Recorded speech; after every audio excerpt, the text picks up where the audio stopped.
ಸದ್ಭಕ್ತರಾದಂತಹ Shri Mohan B Kattimani ಚಿಂತಕರು, ಶರಣ ಚಿಂತಕರು, ಶರಣ ತತ್ವಗಳ ಚಿಂತಕರು, ವಿಜಯಪುರ ಅವರಿಂದ. ನೆರೆಗಣ್ಣಿಗೆ ತೆರೆಗಲ್ಲಕ್ಕೆ ಶರೀರ ಗೂಡು ಹೋಗದ ಮುನ್ನ, ನೆರೆಗಣ್ಣಿಗೆ ತೆರೆಗಲ್ಲಕ್ಕೆ ಶರೀರ ಗೂಡು ಹೋಗದ ಮುನ್ನ, ಹಲ್ಲು ಹೋಗಿ ಬೆನ್ನು ಬಾಗಿ ಅನ್ಯರಿಗೆ ಹಂಗಾಗದ ಮುನ್ನ, ಕಾಲ ಮೇಲೆ ಕೈಯ ನೂರಿ ಕೋಲು ಹಿಡಿಯುವ ಮುನ್ನ, ಮುಪ್ಪಿಂದ ಪಳೆಯುವ ಮುನ್ನ, ಮೃತ್ಯು ಮುಟ್ಟುವ ಮುನ್ನ ಪೂಜಿಸು ಕೂಡಲ ಸಂಗಮ ದೇವನ. ಇವತ್ತು ಕತಕನಹಳ್ಳಿಯ ಈ ಪುಣ್ಯ ಭೂಮಿಯಲ್ಲಿ ಪರಮ ಪೂಜ್ಯ ಶ್ರೀ ಶ್ರೀ ಶಿವಯ್ಯ ಮಹಾಸ್ವಾಮಿಗಳ ಇಚ್ಛಾನುಸಾರವಾಗಿ ಬಬಲಾದಿಯ ಮಹಾತ್ಮರಾದಂತಹ ಶ್ರೀ ಗುರು ಚಕ್ರವರ್ತಿ ಸದಾಶಿವ ಶಿವಯೋಗಿ ಸಿದ್ದರಾಮೇಶ್ವರರ ಲೀಲಾಮೃತ ಎನ್ನುವಂತಹ ಪ್ರವಚನದ ಪ್ರಾರಂಭೋತ್ಸವದ ಕಾರ್ಯಕ್ರಮದಲ್ಲಿ ದಿವ್ಯ ಸಾನ್ನಿಧ್ಯದಲ್ಲಿ ಇರುವಂತಹ ಪೂಜ್ಯರನ್ನ ಹಾಗೂ ಈ ಲೀಲಾಮೃತ ಪ್ರವಚನವನ್ನ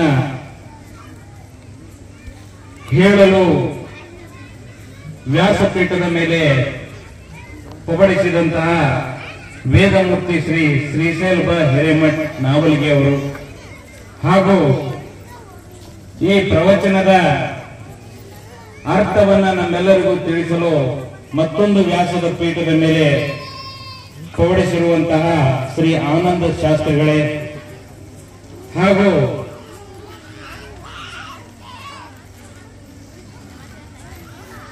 ಕತಕನಹಳ್ಳಿಯ ಈ ಆಶ್ರಮದ ಪರಮ ಭಕ್ತರಾದಂತಹ ಮಾನ್ಯ ಅಪ್ಪು ಪಟ್ಟಣಶೆಟ್ಟಿಯವರೇ ಹಾಗೂ ಸಮಸ್ತ ಭಕ್ತಾದಿಗಳನ್ನು ಇಲ್ಲೇ ನಾನು ಈ ಕಾರ್ಯಕ್ರಮಕ್ಕೆ ಸ್ವಾಗತಿಸುತ್ತಾ ತಮ್ಮೆಲ್ಲರಿಗೂ ಶರಣಾರ್ಥಿಗಳನ್ನು ಸಲ್ಲಿಸ್ತಾ ಇದ್ದೇನೆ.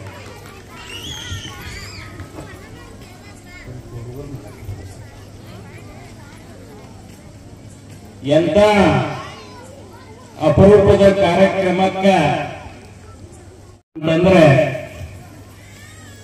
ಎಲ್ಲೋ ಕರ್ಮ ಧರ್ಮ ಸಂಯೋಗದಿಂದ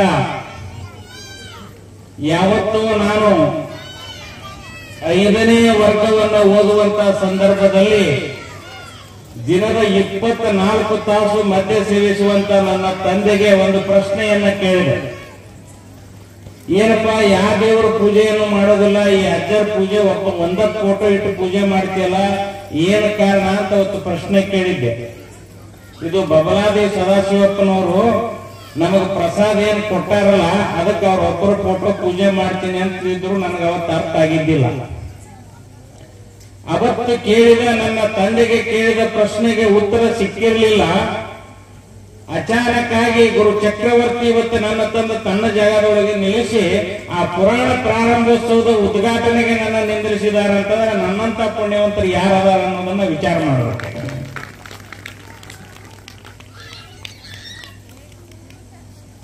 ಕಾಲ ಕಾಲಕ್ಕೆ ಸಮಯ ಸಂದರ್ಭಕ್ಕೆ ಈ ಪ್ರಪಂಚ ಹಾಳಾಗಿ ಹೋಗುವಂತ ಸಂದರ್ಭದಲ್ಲಿ, ಮಾನವ ಕುಲ ದಿಕ್ಕೆಟ್ಟು ಹೋಗುವಂತ ಸಂದರ್ಭದಲ್ಲಿ ಈ ಮಾನವರಿಗೆ ತಿಳಿ ಹೇಳಲು, ಈ ಮಾನವರನ್ನ ಸನ್ಮಾರ್ಗಕ್ಕೆ ತರಲು ಪ್ರತಿ ಕಾಲಕ್ಕೂ ನಮ್ಮ ಹಿಂದೆ ಬಂದಂತಹ ಮಹಾಪುರುಷ ಯಾರಾದರೂ ಇದ್ರೆ ಆ ಗುರು ಒಬ್ಬನೇ.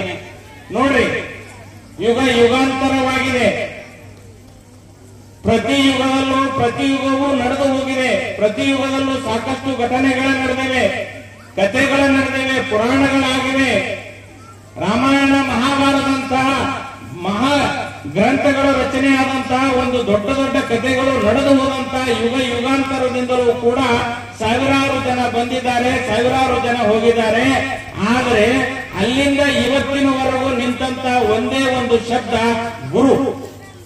ಆ ಕಾಲಕ್ಕೂ ಗುರುವಾಗೇ ಇದೆ, ಈ ಕಾಲಕ್ಕೂ ಗುರುವಾಗೇ ಇದೆ. ಅದಕ್ಕೆ ಸರ್ವಜ್ಞ ಒಂದು ಕಡೆ ಹೇಳ್ತಾನೆ, ಹರನ ಚಿಲೆಯೆಂದವನಿಗೆ ಗುರು ನರನೆಂದವನಿಗೆ, ಕರುಣ ಪ್ರಸಾದ ಎಂಜಲೆಂದವನಿಗೆ ಪಂಚ ಪಂಚ ಮಹಾಪಾತಕ ನರಕ ತಪ್ಪುದು ಅನ್ನುವಂತ ಮಾತನ್ನ ಹೇಳ್ತಾರೆ. ಗುರು ಅನ್ನುವಂತ ಪದ ಇವತ್ತು ಎಂತ ಮಹಾಪುರುಷರ ಪುರಾಣದ ಉದ್ಘಾಟನೆಯನ್ನ ನಾವು ಮಾಡಿದೀವಿ, ಪ್ರವಚನದ ಉದ್ಘಾಟನೆಯನ್ನ ನಾವು ಮಾಡಿದೀವಿ ಅಂತಂದ್ರೆ ಶ್ರೀ ಗುರು ಚಕ್ರವರ್ತಿ. ಸಾಮಾನ್ಯವಾಗಿ ಗುರು ಅನ್ನುವಂತ ಪದವನ್ನ ನಾವು ಕೇಳಿರ್ತೀವಿ. ಗುರು ಅಂದ್ರೆ ಏನಪ್ಪಾ, ನಮಗೆ ವಿದ್ಯಾಭ್ಯಾಸವನ್ನು ಕೊಡುವಂತಹ, ನಮ್ಮನ್ನ ಸನ್ಮಾರ್ಗದಲ್ಲಿ ನಡೆಸ್ತಕ್ಕಂತ ಮಹಾಪುರುಷಗ ಗುರು ಅನ್ಕೋತ ಬಂದಿದ್ದೀವಿ. ಅವರನ್ನ ಗುರು ಅನ್ಬೇಕಂತೇವಿ. ಮುಂದೊಂದು ಗುರು ಇರಬೇಕು, ಹಿಂದೊಬ್ಬ ಗುರು ಇರಬೇಕಂತ ಹೇಳ್ತಾ ಬಂದಿದ್ದಾರೆ. ಗುರು ಅನ್ನೋದನ್ನ ನಾವು ಇಲ್ಲಿ ತನಕ ಕೇಳ್ಕೊತ ಬಂದಿದ್ದೀವಿ. ಗುರು ಅನ್ನುವಂತ ವ್ಯಕ್ತಿ ನಮ್ಮ ಎದುರಿಗೆ ಬಂದ್ರೆ ಅವ್ರ ಪಾದಕ್ಕೆ ನಮಸ್ಕಾರ ಮಾಡಿ ಆಶೀರ್ವಾದ ತಗೊಳ್ಳೋದು ಅಷ್ಟೇ ಕಲ್ತಿದ್ದೀವಿ ಹೊರತಾಗಿ ಗುರು ಅಂತಂದ್ರೆ ಹೇಗಿರ್ತಾನೆ, ಗುರುವಿನ ಹತ್ರ ಇರ್ತಕ್ಕಂಥ ದಿವ್ಯವಾದ ಶಕ್ತಿ ಏನು, ಗುರು ಅನ್ನುವಂತ ಪದ ಪ್ರತ್ಯೇಕವಾಗಿ ಅವರಿಗೆ ಯಾಕೆ ಬಳಸ್ತಾರ ಅನ್ನೋದು ಇವತ್ತಿನ ತನಕ ನಾವು ತಿಳಿದೇ ಇರೋದಕ್ಕೆ ಇವತ್ತಿಷ್ಟು ಪಾಪ ಕರ್ಮದ ಜಗತ್ತಿನಲ್ಲಿ ರಾಜಾರೋಷವಾಗಿ ನಾವು ಬದುಕ್ತಾ ಇದ್ದೀವಿ. ಬದುಕಿದರೂ ನಮಗೆ ನೆಮ್ಮದಿ ಇಲ್ಲ. ಯಾಕಂದ್ರೆ ಗುರು ಅನ್ನುವಂತಹ ವ್ಯಕ್ತಿಯನ್ನ ನಾವು ಇವತ್ತಿಗೂ ಅರ್ಥ ಮಾಡ್ಕೊಂಡಿಲ್ಲ ಅನ್ನೋದನ್ನ ನಾವು ತಿಳ್ಕೋಬೇಕಾಗಿದೆ.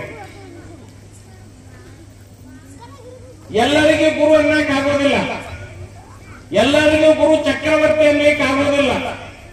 ಮೊದಲಿಗೆ ಗುರು ಚಕ್ರವರ್ತಿ ಎನ್ನುವಂತ ಪದವಿಯನ್ನು ಏರಿದಂತಹ ಮಹಾಪುರುಷರು ಬಬಲಾದಿಯ ಸದಾಶಿವಯ್ಯನವರ ಇವತ್ತೇನು ಪುರಾಣ ಪ್ರವಚನ ಇಲ್ಲಿಯವರೆಗೆ ಕಗ್ಗಂಟಾದಂತ ಈ ಮಹಾಪುರುಷರ ಸಿದ್ಧಿ ಪುರುಷರ ಇತಿಹಾಸ ಬಹಳ ಜನರಿಗೆ ಇವತ್ತಿನ ತನಕ ಅರ್ಥ ಆಗಿಲ್ಲ. ಕಥಕನಾಳೆಯಲ್ಲಿ ಮಠ ಪ್ರಾರಂಭವಾದಾಗ, ಇಲ್ಲಿ ಜಾತ್ರೆ ಪ್ರಾರಂಭದ ದಿನದೊಳಗೆ ಬಂದಿದ್ದೆ ನಾನು. ಎದಕ್ಕೆ ಬಂದಿದ್ದೆ ಅಂತಂದ್ರೆ ಸಾಕ್ಷ್ಯ ಚಿತ್ರಗಳ ನಿರ್ಮಾಣ ಮಾಡುವಂತ ಸಂದರ್ಭದಲ್ಲಿ ನನ್ನ ತಲೆಯೊಳಗೆ ಒಂದು ವಿಚಾರ ಏನ್ ಬಂತಪ್ಪ ಅಂತಂದ್ರೆ, ಗುರು ಚಕ್ರವರ್ತಿ ಅಂತಕ್ಕಂಥ ಬಬಲಾದಿ ಸದಾಶಿವಯ್ಯನವರ ಗುರುಗಳಾದಂತ ಸಾರವಾಡದ ಚಿಕ್ಕಪ್ಪಯ್ಯನವರ ಕಾಲಜ್ಞಾನ ಹಾಗೂ ಕೊಡೇಕಲ್ಲ ಬಸವಣ್ಣನವರ ಕಾಲಜ್ಞಾನವನ್ನು ಎರಡನ್ನೂ ಇಟ್ಟುಕೊಂಡು ಒಂದು ಸಾಕ್ಷ್ಯ ಚಿತ್ರ ಮಾಡಬೇಕಂತ ಬಂದು ಅಪ್ಪರಿಗೆ ಬಂದು ಭೇಟಿಯಾದ. ಅಪ್ಪರಿಗೆ ಬಂದು ಭೇಟಿಯಾದಾಗ ಬಹಳ ಖುಷಿಯಾದರು. ಕವಿದೆ ಹಾಕಿದ ಮಂಚದ ಮೇಲೆ ಪೌಡಿಸಿದ್ರು. ನಮಸ್ಕಾರ ಮಾಡಿದೆ. ನಮಸ್ಕಾರ ಮಾಡಿದ ಮೇಲೆ ನನಗೊಂದು 500 ರೂಪಾಯಿ ನೋಟ್ ಕೊಟ್ಟರು. ಬಳಸಬೇಡ ಅಂದ್ರು. ಸಂಸಾರದ ತಾಪತ್ರೆ ಕೆಲಸ ಕೈಯಲ್ಲಿ ಇರದೇ ಇದ್ದಾಗ ಯಾವ ಗುರುಗಳ ಕೊಟ್ಟರು ಅಷ್ಟೇ, ಯಾರು ಕೊಟ್ಟರು ಅಷ್ಟೇ ಆ ನೋಟನ್ನು ಬಳಸಿ ನನ್ನ ಸಂಸಾರಕ್ಕೆ ಬಳಸ್ಕೊಳ್ಳೇನಪ್ಪ ಅಂತ ಒಮ್ಮೊಮ್ಮೆ ಮನಸ್ಸಾಗ್ತಿತ್ತು. ಆದ್ರೂ ಗಟ್ಟಿ ಮನಸ್ಸು ಮಾಡಿ ಅದನ್ನ ಬಳಸಲಾರ್ದ ಇಟ್ಕೋತಾ ಬಂದೆ. ಆಗಾಗ ಬರೋದು ತಲೆ ಕಿಶೆದಾಗ ರೊಕ್ಕದಾಗ ಅಪ್ಪರು ಕೊಟ್ಟದ 500 ರೂಪಾಯಿ ಮುರಿಸ್ಲೇನು ಅಂತ ಅನಿಸ್ತಿತ್ತು.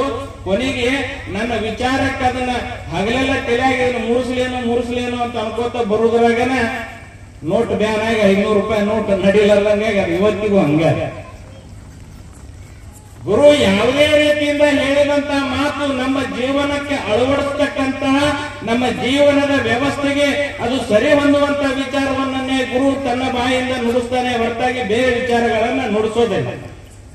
ಗುರು ಅನ್ನುವಂತ ಪದವನ್ನ ಅರ್ಥ ಮಾಡ್ಕೋಬೇಕಾಗಿದೆ. ಗುರುವಿನಲ್ಲಿರ್ತಕ್ಕಂಥ ಒಬ್ಬ ಶ್ರೇಷ್ಠವಾದ ಗುರುವನ್ನ ನಾವು ಆಯ್ಕೆ ಮಾಡ್ಕೋಬೇಕಾದ್ರೆ ಇವತ್ತು ಗುರುಗಳು ಸಾಕಷ್ಟು ಜನ ಇದ್ದಾರೆ. ಸಿದ್ಧಗಂಗೆಯ ಶಿವಕುಮಾರ ಸ್ವಾಮಿಗಳಿದ್ದಾರೆ, ನಡೆದಾಡುವ ದೇವರು ಸಿದ್ದೇಶ್ವರ ಶ್ರೀಗಳಿದ್ದಾರೆ.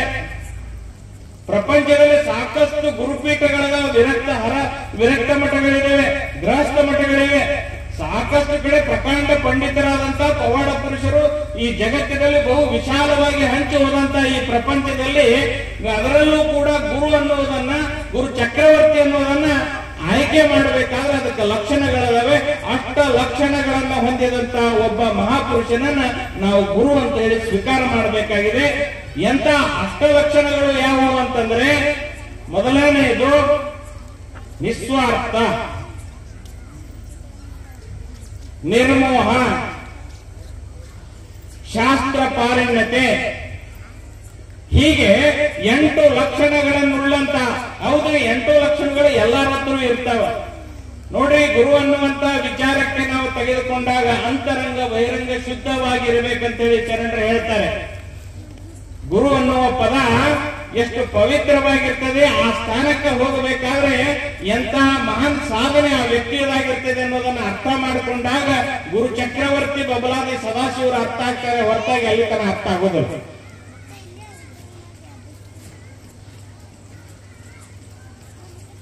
ದ್ವಾಪರ ಯುಗ ಹೋಗಿದೆ, ತ್ರೇತಾಯುಗ ಹೋಗಿದೆ. ಈಗ ಪಾಪದ ಕಲಿಯುಗದಲ್ಲಿ ನಾವಿದ್ದೀವಿ.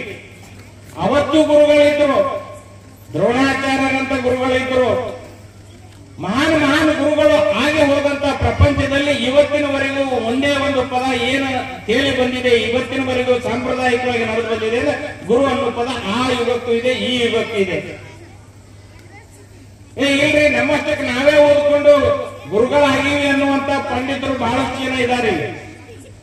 ಗುರು ಯಾಕೆ ಬೇಕು ಅನ್ನುವಂತ ಸಂಕ್ಷಿಪ್ತವಾದ ಅರ್ಥವನ್ನ ನಾವು ಹೇಳಬೇಕಾದ್ರೆ, ಸಂಸಾರದ ಜಂಜಡದಲ್ಲಿ ಇರ್ತಕ್ಕಂಥ ಈ ವ್ಯವಸ್ಥೆಯಲ್ಲಿ ಇರ್ತಕ್ಕಂಥ ನಾವು ತಪ್ಪುಗಳನ್ನು ಮಾಡುವುದು ನಿರಂತರವಾಗಿರ್ತದೆ.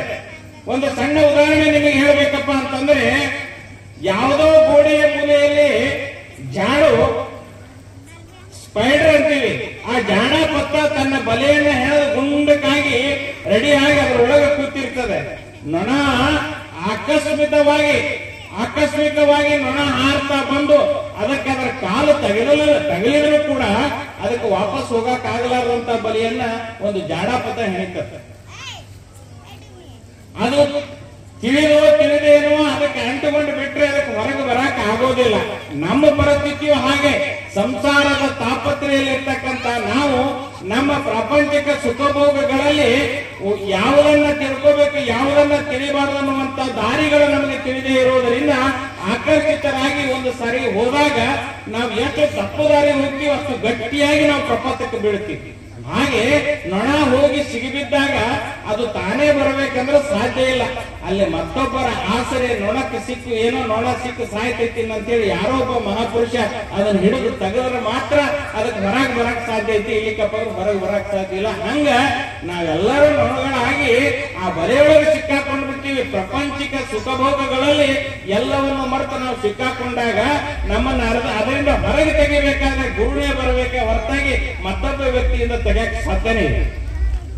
ಅದಕ್ಕೆ ಕಾಲಕ್ಕೆ ಗುರುಗಳು ಯಾಕೆ ಈ ಜನರನ್ನ ಉದ್ಧರಿಸ್ತಾ ಬಂದರು ಅನ್ನೋದಕ್ಕೆ ಸಾಕಷ್ಟು ಉದಾಹರಣೆಗಳನ್ನ ನಾವು ಹೇಳಬಹುದು. ಗುರುವಿನ ಕರುಣೆಯಲ್ಲಿ ನಾವು ಇರೋದ್ರಿಂದ ನಮಗೆ 4 ಘಟನೆಗಳು ಘಟಿಸ್ತವೆ. ಅದಕ್ಕೆ ಹೇಳಿದ್ರು, ಪರಮಾತ್ಮನನ್ನ ಕಲ್ಲನ್ನಬೇಡ್ರಿ, ಗುರುವನ್ನ ನರರೊಳಗೆ ಹೋಲಿಸಬೇಡ್ರಿ, ಕರುಣ ಪ್ರಸಾದವನ್ನ ಯಾರೋ ತಿಂದುಬಿಟ್ಟು ಅಂದ್ರೆ ನಮಗೆ ನೀಡ್ತಾನೆ ಅಂದ್ರೆ ಪಂಚಮಹಾಪಾತಕ ನರಕ ತಪ್ಪೈತಿ ಅಂತ ಹೇಳ್ತಾರೆ. ನರಕ ನಮಗೆ ಆಗ್ತೈತಿ ಅನ್ನುವಂತ ಮಾತನ್ನ ಹೇಳ್ತಾರೆ. ಅಂದ್ರೆ ಯಾವುದೇ ಆಧಾರ ಬಿಟ್ಟುಕೊಳ್ಳದೆ ಹೇಳೋದಿಲ್ಲ.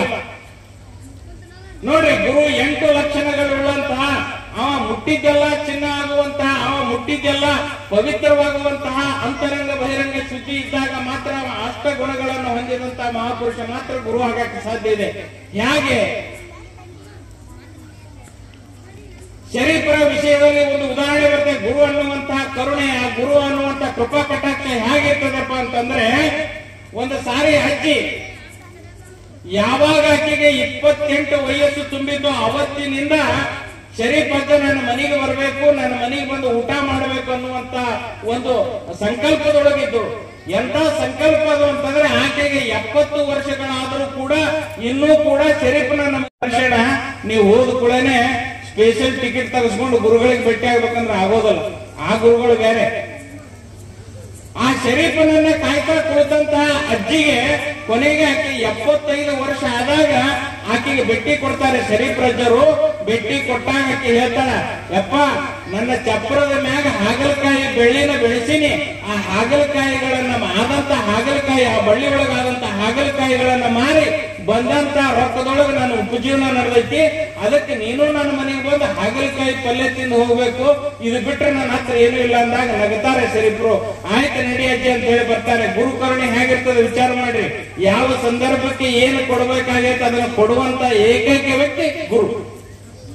ಬರ್ತಾರೆ ಶರೀಫ್ರ, ಆಕೆ ಮನೆಯೊಳಗೆ ಊಟ ಮಾಡ್ತಾರೆ, ಮುಷ್ಟಾನ್ನ ಭೋಜನ ಮಾಡಿ ಸುಖವಾಗಿ ಎಷ್ಟು ಒಳ್ಳೆಯ ಅಡಿಗೆ ಮಾಡಿದ ತಾಯಿ ನನಗೆ ಇವತ್ತು ಹೊಟ್ಟೆ ತುಂಬಿತು ಅಂತ ಆಕೆಗೆ ಆಶೀರ್ವಾದ ಮಾಡಿ ಗುರು ಸಂತೃಪ್ತನಾಗಿ ಹೋಗುವಂತ ಸಂದರ್ಭದಲ್ಲಿ ವಿಧೇಯಕ್ಕಾಗಿ ನಿಂತಂತ ಅಜ್ಜಿಯನ್ನ ನೋಡಿ ಒಂದು ಸಾರಿ ನಕ್ಕು ಹೊರಗೆ ಬರ್ತಾರೆ. ಚಪ್ಪರದ ಹೊರಗೆ ಬಂದ ಮೇಲೆ ಆಕೆನ ಜೀವನಕ್ಕೆ ಆಶ್ರಯಿಯಾಗಿದ್ದು ಯಾವ್ದಿತ್ತಪ್ಪ ಅಂದ್ರೆ ಹಾಗಲಕಾಯಿ ಬಳ್ಳಿತ್ತು.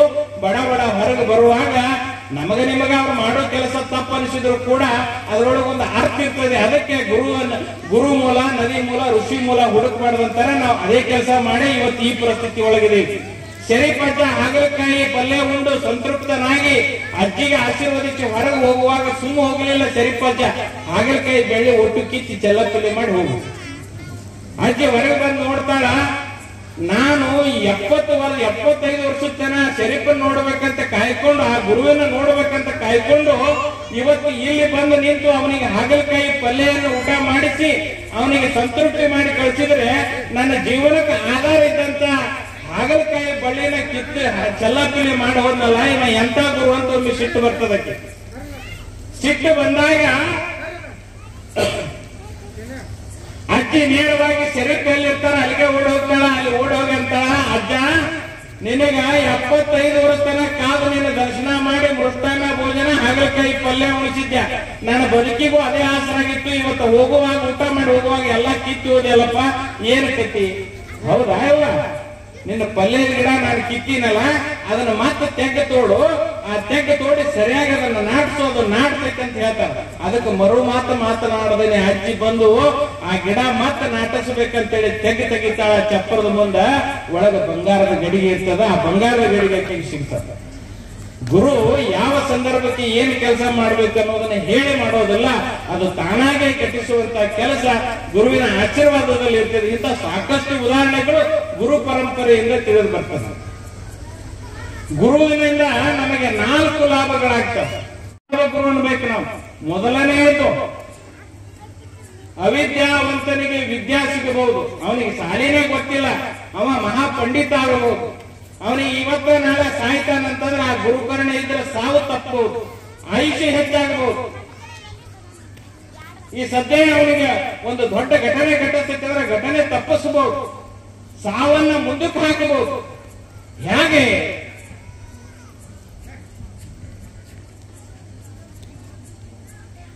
ಶಂಕರಾಚಾರ್ಯರನ್ನುವಂತ ಗುರುಗಳ ಹತ್ರ ಸನಂದನ ಅನ್ನುವಂತ ಒಬ್ಬ ವಿದ್ಯಾರ್ಥಿ ಓದ್ತಾ ಇದ್ದ. ಏನೂ ಬರ್ತಿದ್ದಿಲ್ಲ ಅವನು. ಎಲ್ಲರ ಜೊತೆ ಅವರು ಓದುವಂತಹ ಸಂದರ್ಭದಲ್ಲಿ ಅವರ ಜೊತೆಗಿದ್ದಂತಹ ವಿದ್ಯಾರ್ಥಿಗಳು, ಜಾಣ ವಿದ್ಯಾರ್ಥಿಗಳು, ಏನು ಗುರುಗಳಿಗೆ ಬುದ್ಧಿನೇ ಇಲ್ಲ, ಏನು ಅವ ದಡ್ಡ ಸನಂದನನ್ನ ಬೆನ್ನ ಹತ್ತಿ ಇವ್ರು ಅವ ಬರುತ್ತಾನೆ ನಮಗೆ ಪಾಠ ಹೇಳುದಿಲ್ಲ, ಎಂತ ಗುರುಗಳಪ್ಪ. ಒಂದು ಸರಿ ಏನಾಯ್ತುಪ್ಪ ಅಂತಂದ್ರೆ ಅವ ದಡ್ಡ ಅವನಿಗೆ ಒಂದು ಅಂತರ ಅನ್ನಕ್ ಬರುದಿಲ್ಲ. ದಿನನಿತ್ಯ ಗುರುವಿನ ಬಟ್ಟೆಗಳನ್ನ ಮಡಿ ಮಾಡತಕ್ಕಂತ ಸನಂದ ಒಂದು ದಿನ ಗಂಗಾ ನದಿ ಆಚೆಗೆ ಹೋಗಿ ಅವ್ರ ಬಟ್ಟೆ ಮಡಿ ಮಾಡ್ಕೊಂಡು ಬರ್ಬೇಕಂತ ಹೇಳಿ ನದಿ ಆಚೆಗೆ ಆ ತೆಪ್ಪದಲ್ಲಿ ಹೋಗಿ ಬಟ್ಟೆಯನ್ನ ಮಡಿ ಮಾಡ್ಕೊಂಡು ಬರ್ಬೇಕಂತ ಹೋದ ಸಂದರ್ಭದಲ್ಲಿ ಇಲ್ಲಿ ಪಾಠ ಪ್ರಾರಂಭ ಆಗ್ತೈತಿ. ಅವ್ರಿಗೆ ಏನಿರ್ತದೆ, ಪ್ರತಿದಿನ ಸನಂದ ಬರ್ಲಿಲ್ಲ ಅಂದ್ರೆ ಪಾಠ ಹೇಳ್ತಿದ್ದಿಲ್ಲ, ಸನಂದ ಕ್ಲಾಸ್ನಾಗಿದ್ರೆ ಪಾಠ ಹೇಳ್ತಿದ್ದ. ಹೀಗಾಗಿ ಅವ ಬರುತ್ತಾನ ತಡದಾಗ ಇಲ್ಲಿ ಉಳಿದ ಶಿಷ್ಯರಿಗೆ ಸಿಟ್ಟು ಬರ್ತದ. ಏನ್ರಿ ನಿಮ್ಗೆ ಬುದ್ಧಿರ ಐತಿಲ್ಲ, ಅವ ಒಬ್ಬ ದಡ್ಡ ದನಕಾಯ ಅವ ಸನಂದ, ಅವನಿಗೆ 4 ಮಂತ್ರ ಬರಂಗಿಲ್ಲ, ನಾವು ಎಲ್ಲಾನು ಬಂದ್ರು ನಮ್ಮನ್ನು ಬಿಡ್ತೀರಿ, ಅವ ಬರುತ್ತಾನ, ನೀವು ವಿದ್ಯೆ ಹೇಳುದಿಲ್ಲ ನಮಗ, ಎಂತಾದ್ರಿ ಇದು ಅವ ಬರಂಗ್ ಬರ್ತಾನ ನೀವು ಹೇಳ್ರಿ ಅಂದಾಗ ಗುರುವಿನ ಕರುಣೆಯ ಆತ್ಮ ಬಹಳಷ್ಟು ನೊಂದುಕೊಂಡು ಒಂದು ಮಾತು ಹೇಳ್ತಾರ, ಸನಂದ ಎಲ್ಲದಿ ಬಾ ಅಂತ. ಗಂಗಾ ನದಿ ಆಚೆಗಿದ್ದವನಿಗೆ ಗುರು ಧ್ವನಿ ಕೇಳಿಸ್ತದ. ಇಲ್ಲಿಂದ 30-40 ಕಿಲೋಮೀಟರ್ ದೂರ ಇದ್ದಂತ ಶಿಷ್ಯನಿಗೆ ಆ ಧ್ವನಿ ಕೇಳಿ ಅಲ್ಲಿಂದ ನದಿ ಒಳಗೆ ತೆಪ್ಪ ತಗೊಂಡು ಹೋದಂತ ಮನುಷ್ಯ ಗುರುವಿನ ಆಜ್ಞೆ ಆಗಿದ್ದಕ್ಕೆ ನದಿ ನೋಡಂಗಿಲ್ಲ, ಏನು ನೋಡಂಗಿಲ್ಲ, ಓಡ್ಕೋತ ಬರ್ತಾನ ನದಿ ಮ್ಯಾಗ.